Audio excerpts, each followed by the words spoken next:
Você vai ver um corte do Techcast, o podcast da Techers, uma consultoria de recrutamento e soluções para RH e tecnologia. E nós também conduzimos processos seletivos para pessoas com deficiência, com foco no mundo corporativo. Kleber, e o que uma empresa ela precisa fazer para coibir qualquer tipo de desvio? Existem melhores práticas gerais? Porque nem todas as empresas vão ter tamanho, vão ter recursos para investir numa área de compliance. Para as empresas que eventualmente não querem, o que elas podem fazer em termos de ações táticas operacionais para tentar criar ambientes seguros? Boa pergunta. Bom, primeiro que não existe empresa sem fraude.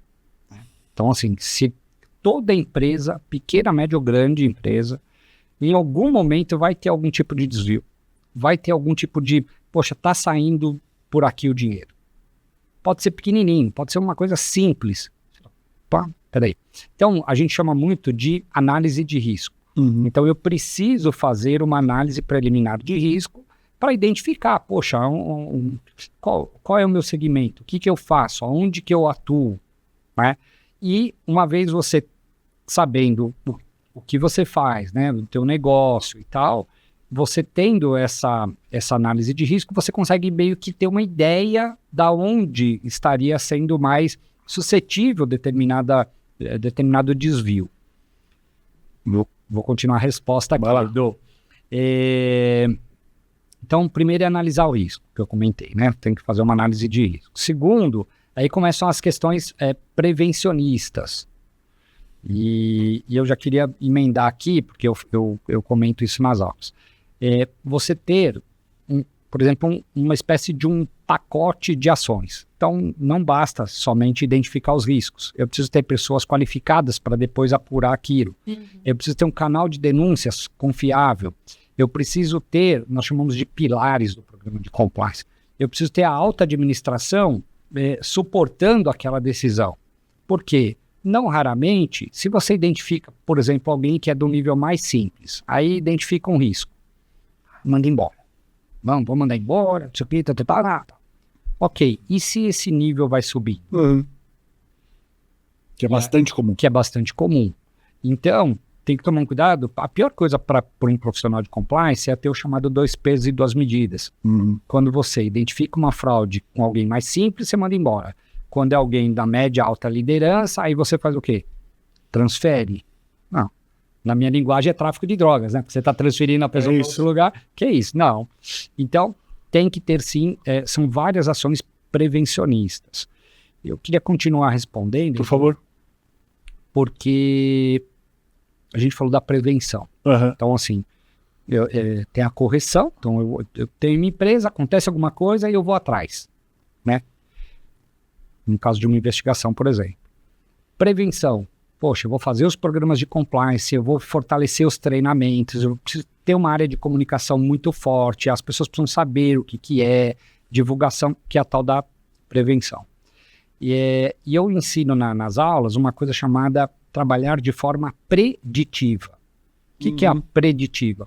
É você trabalhar de uma forma calendarizada, uma forma já de médio e longo prazo. Como é que nós estamos, né, sei lá, próximo ao final do ano. O que eu vou fazer em 2025? Tem um calendário já. Calendário. Trabalhar de forma interrelacionada, né, com outras áreas. Então, assim, você precisa conhecer o negócio, ser uma pessoa de contato e pensar no médio e longo prazo. Kleber, uma dúvida que me veio agora.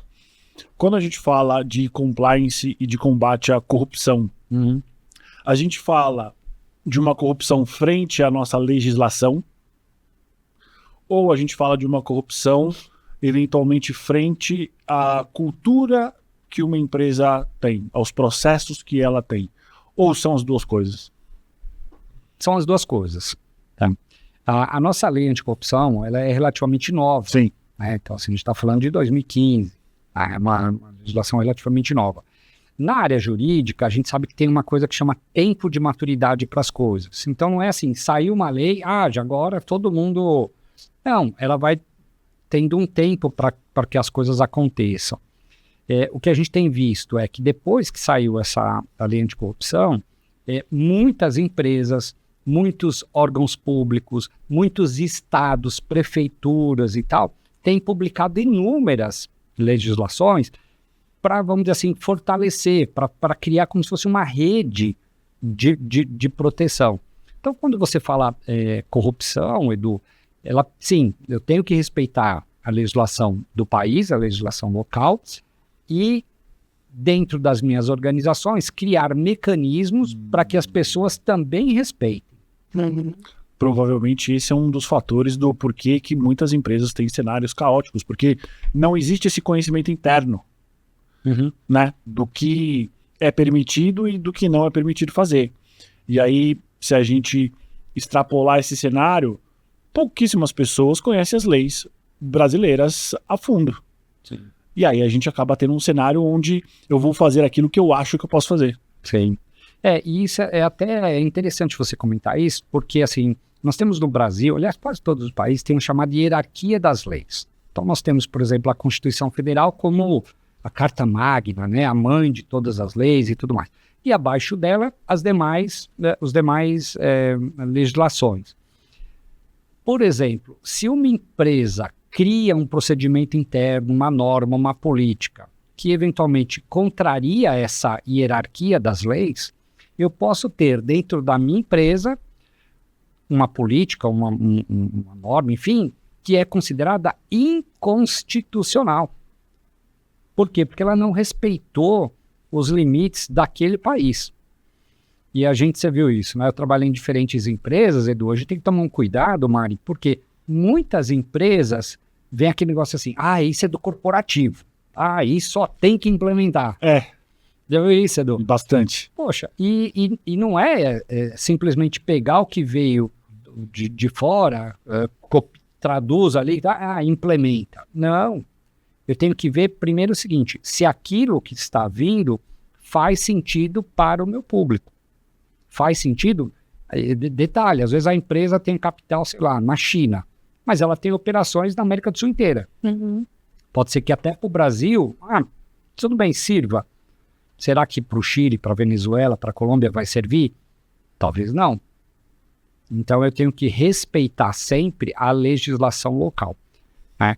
O que eu vejo muito profissional de compliance que está aí, né, principalmente início de carreira, e aí falando já para você que está nos assistindo aqui, né, que quer fazer uma transição, que quer entrar para a área do compliance, eu digo o seguinte, tome cuidado para que você não, eu falo assim, mais do que implementar políticas, tem gente que não, acabou de chegar, sabe, Edu, e que não, quero implementar e se implementar, calma. Revisa o que você já tem. Dá uma olhada no que tem na empresa. Talvez valha a pena você mudar a sua linguagem, você adaptar, por exemplo, o seu código de conduta ética, né? Mas eu trabalhei no banco, eu fiz isso, eu que implementei o código de ética do banco. Ok, parabéns. E você São cenários Hoje? diferentes. Claro, cenário diferente. Você está onde hoje? Hoje eu estou, sei lá, numa grande construtora. Poxa, a linguagem do banco, será que é a mesma da linguagem da construtora? Não tem nada a ver. Não. Sim, e a Constituição Federal dos países, ela é sempre, em termos de hierarquia, a Carta Magna. A Carta Magna é a maior. Você sempre tem que fazer tudo baseado na Constituição do país. Exatamente. E aí, abaixo da Constituição, nós temos aí os chamados códigos. Código Civil, Código Penal e tal. No caso da legislação trabalhista, é a CLT, que é a Consolidação das Leis do Trabalho. E ainda abaixo da CLT, por exemplo, nós temos as normas regulamentadoras, nós temos alguns normativos. Que isso foi o que aconteceu, Edu. Eu participei do congresso recente agora, foi o 10º Congresso de Relações de Trabalho. Sabe qual foi o tema mais discutido? As questões de saúde mental. Ergonomia. As pessoas foram, naquele movimento de colocar todo mundo pro home office ou pro híbrido, nem sempre se deram conta de ter as questões ergonômicas, as questões de... depois a gente vai falar um pouco mais sobre isso, mas assim, o número de atestados médicos, Edu, relacionados ao burnout, por exemplo, eles dispararam. A Organização Mundial da Saúde lançou uma pesquisa que de 1 a cada 4 brasileiros já têm sintomas de médios para graves de burnout no Brasil. Olha só. Gostou? Bacana, né? Curta, compartilhe e se inscreva no nosso canal. E se você tiver alguma demanda de recrutamento para as áreas de RH e tecnologia, solicite um orçamento aqui embaixo.